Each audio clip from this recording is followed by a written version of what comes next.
Welcome back. I've advanced this a bit, well, quite a bit actually. The rain didn't amount to anything, thank goodness. Otherwise, my outdoor paint would have been bubbly.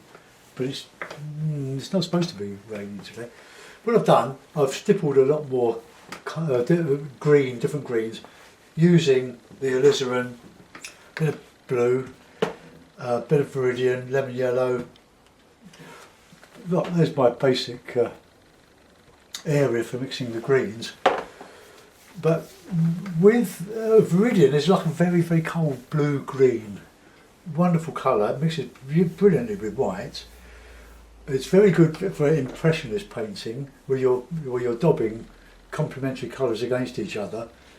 But it also, if you cut it with these other colours, it loses that blueness and you get these lovely rich darks. And then I can put in some light areas. I've redone that. That needs to be a little bit lighter there, so that stands out. I'm going to start working on the sky now. If I can find a nice sky, or at least a clean brush. Got my cup of tea.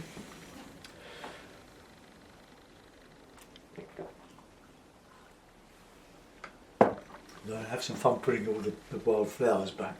Because believe you me, there were a lot, I mean a lot, of wild flowers, poppies and blue flowers and daisy type ones, and I really don't know what they're called, but I just call them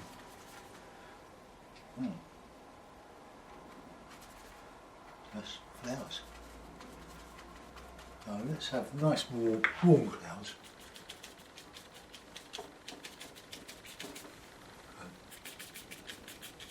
All the way across. And there's a bit more red, the vermilion in there, but all nice and soft and light. You know, just put lots of light colours together. You know, vary.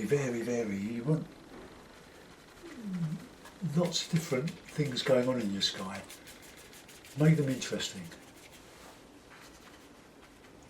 Now let's just bring that down into there. And just not see, that just takes it back into the distance. There. A bit more on the other side. You can always go back and retouch.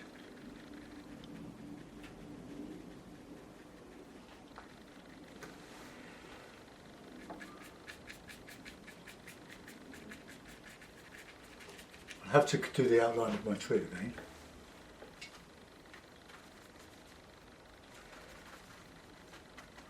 Right, nice warm.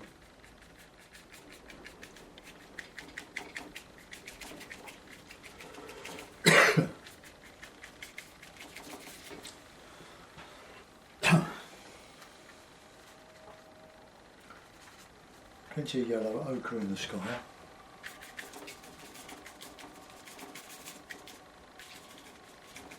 Look, just dragging over it now, filling in the gaps.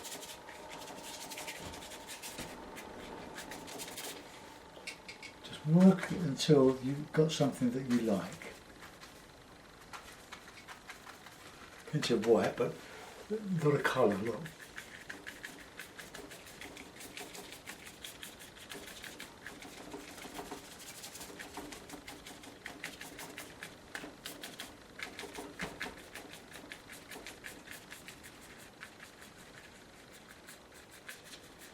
Down to the horizon. Nice bit of pink. And over that I can put the greys back, the light greys. There weren't, you couldn't see a lot of dark cloud in the overcast sky. Just lovely light.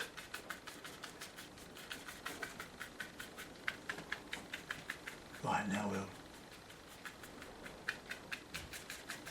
gently go back over that with the cloudy colours, a bit of blue, a bit of red, that's the vermilion.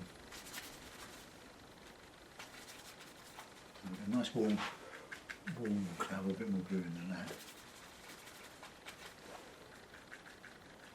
I'm not using the light red, I'm just using that vermilion. Lots of little ones here. A bit more blue.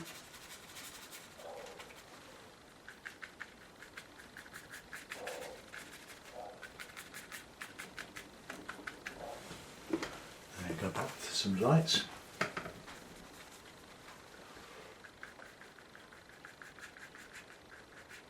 Oh, soft and juicy. See, the tones here are very close to get the subtlety to the tallness. I'm not painting a stormy sky.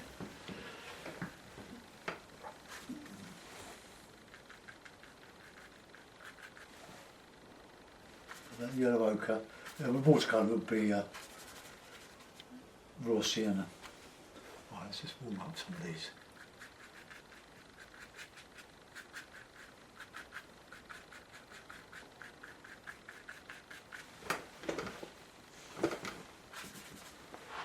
Got a cloud shape.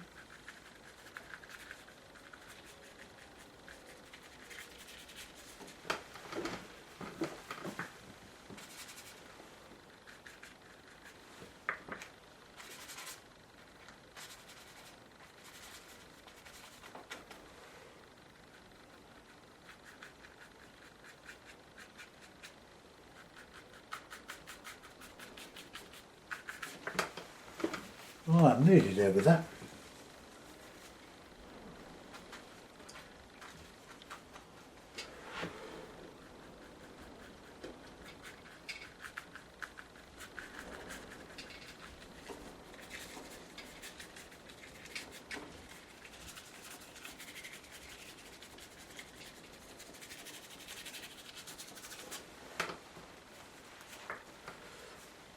Used to be even lighter than that, I think. Parts.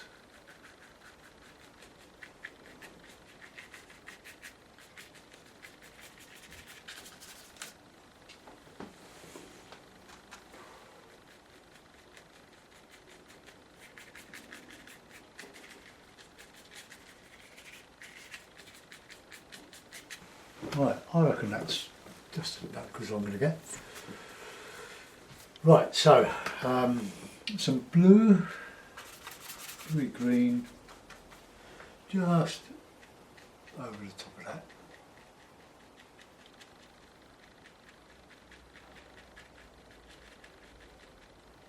And a bit more solid on this here.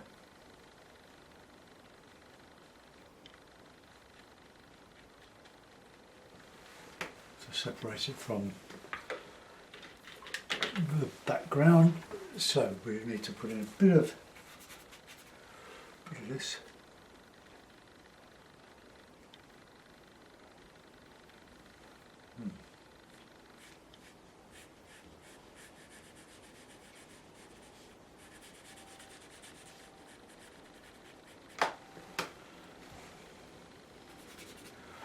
Do that in the sky colours.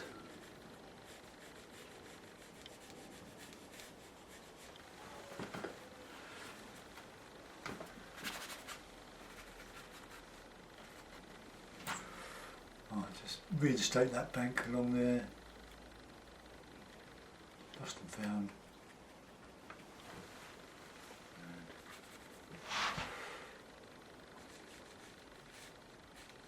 It's probably the hardest bit of painting of the lot. It's still not good, is it?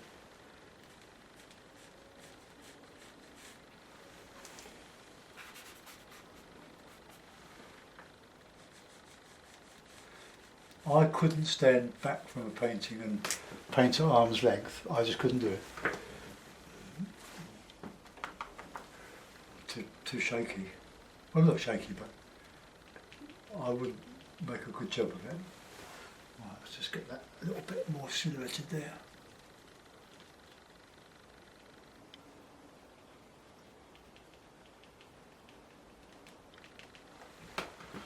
Right, so that's hopefully stands out against the background.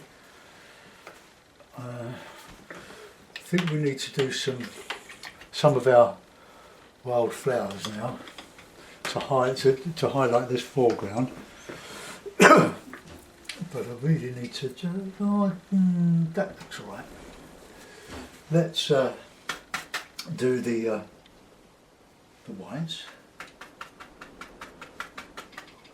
Bit of blue in there.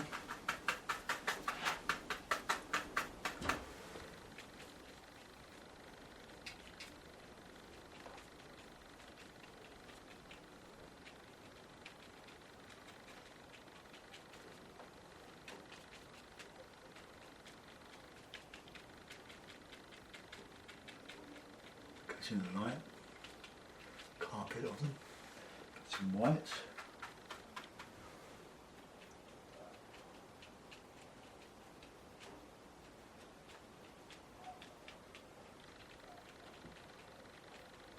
Very gently as we go off more into the distance.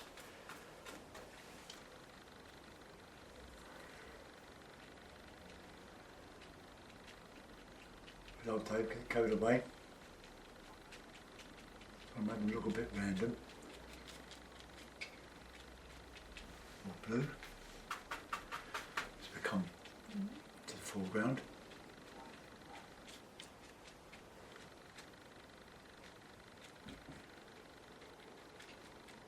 There's a little bit more in shadow there.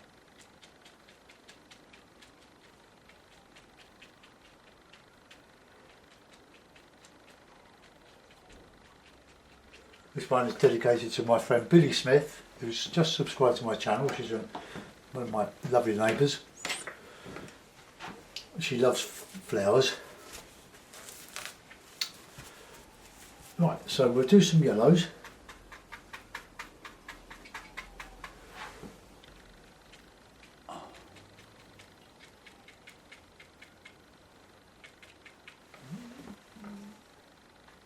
Nice if I can just get some grasses up there.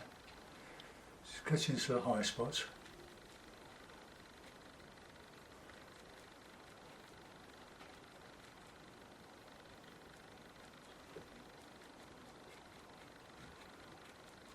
A bit of white in that, just make them really nice and unsubtle.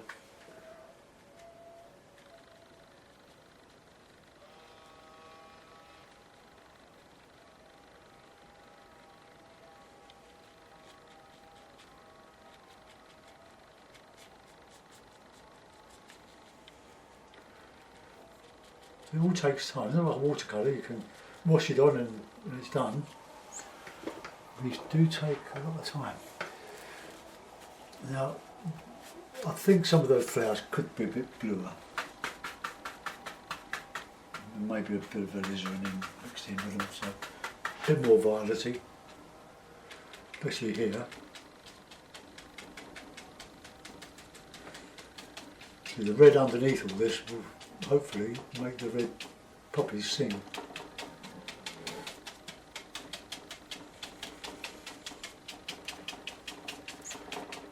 How to do foregrounds, eh? Stipple. Right, here we go. Clean the brush. Oh, I forgot my cup of tea.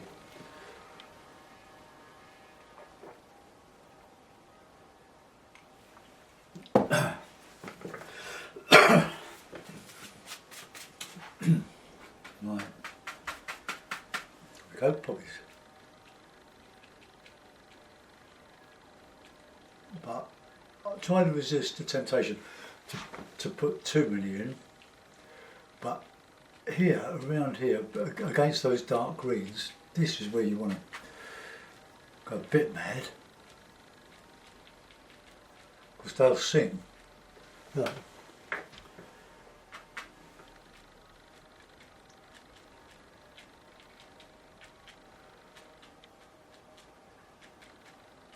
They look a bit regular, aren't they, those two?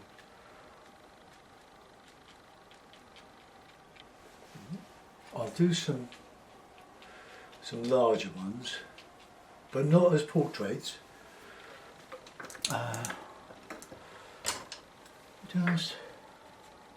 Just a few.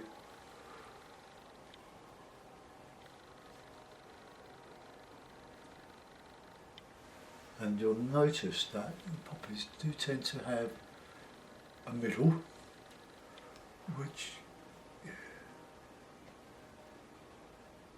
I'll make them look random. There's usually a bit of alizarin in the middle.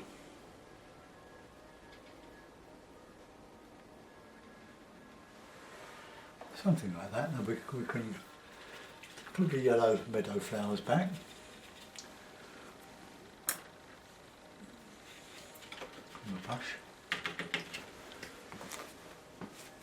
I'm going to put a few twigs, branches in that tree, but I'm just waiting for that to really dry off. All right.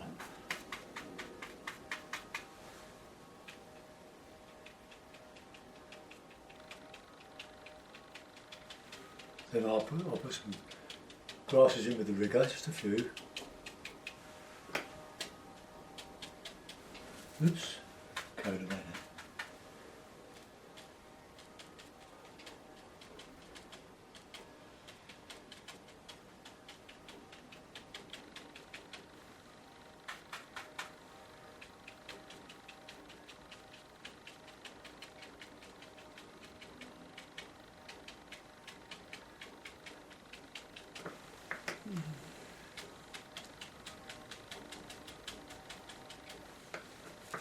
Not very subtle, is it? Right. Something in there.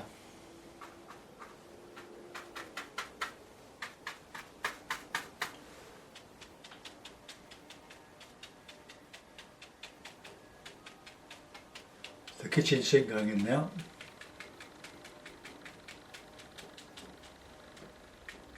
Bit of light here and there.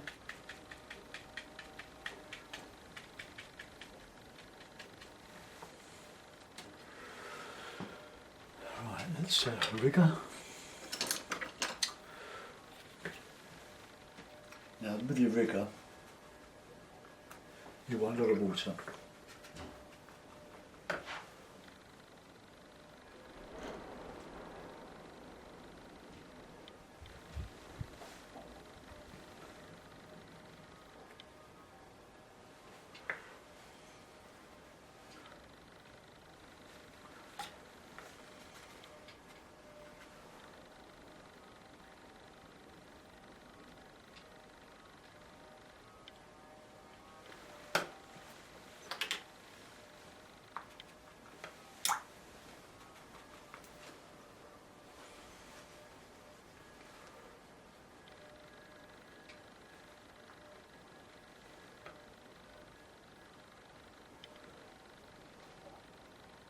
Just a few suggestions of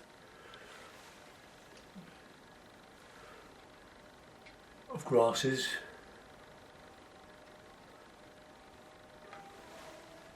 But not a lot. Just here and there.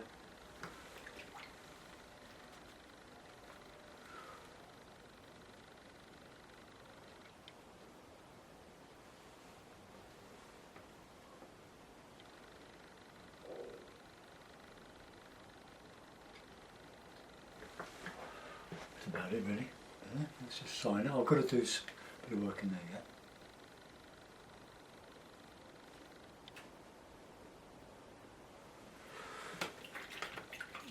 I think dark branches, well, they might show, but I don't think they will. It's a bit of blue and a bit of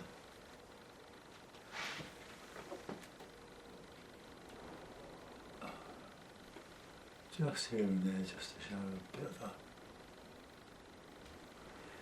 branch.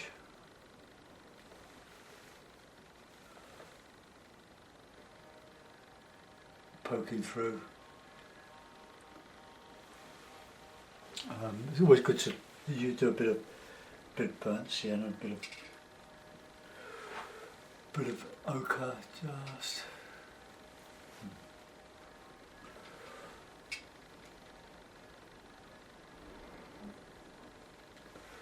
No, I don't like that. Probably just slightly grey white is probably as good as any. No, it's obvious. So I'm going to leave that. I'm going to just put that out and stay with the dark, I think. Or should I?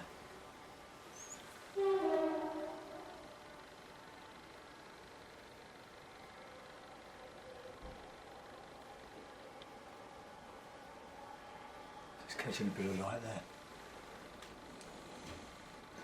No, I think that's going to ruin it. I could put a couple of birds in because there are lots of birds around here.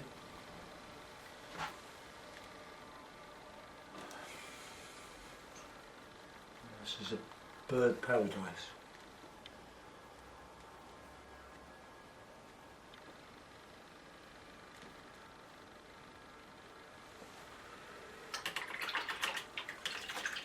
Right, okay, let's put it in the mount and see what it says.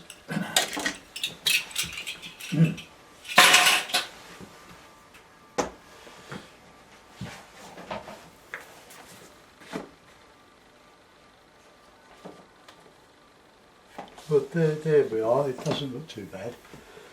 I hope you liked that. I hope you enjoyed the demonstration. Very similar to what we did the other day. The same area, but with a bit of water and a slightly different sky. And I'm quite pleased with that. And I haven't used black, so I've got all my darks by mixing primaries plus the green. So there we are. Oh, my neck aches now. If you want to see a close-up, let's go round. I said the background.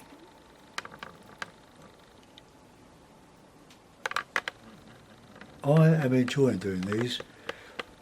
It's practice for me as well. I'm learning too. We're all. Look.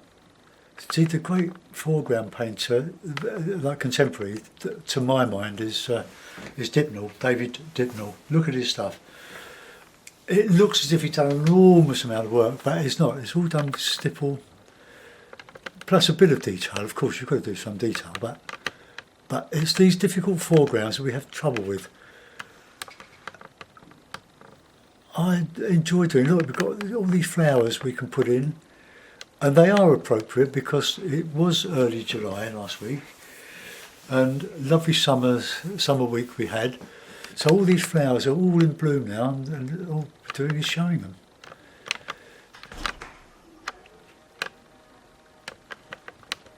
Right, okay. I'm going to upload those and see what you think. Let me know. Hope you enjoy them. Thank you. Bye-bye.